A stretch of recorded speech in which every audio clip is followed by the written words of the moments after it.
बिलकुल बिलकुल गोड बातमी आम्ही दिलेली आहे. आता विमान उड्डाणाची परवानगी मिळालेली आहे.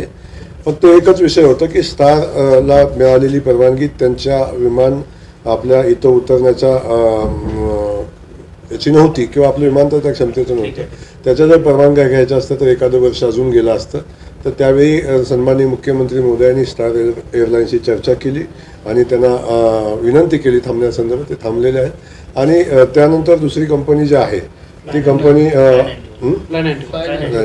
आहे. ती कंपनी आता विमान उड्डाणाला तयार आहे.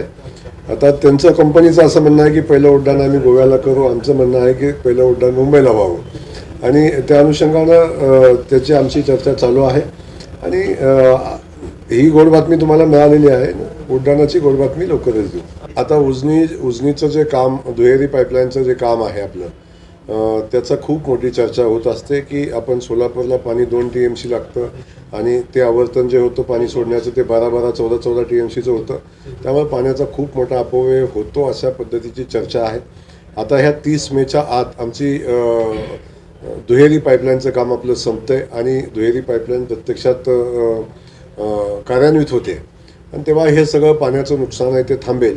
त्यासोबत त्या पाणी काय फक्त एकटा शहरापुरतं मर्यादित नव्हतं. तर त्या पाण्याचा उपयोग अनेक शेतकरी बांधव घेत होते. काय शहराला पाणी मिळत होतं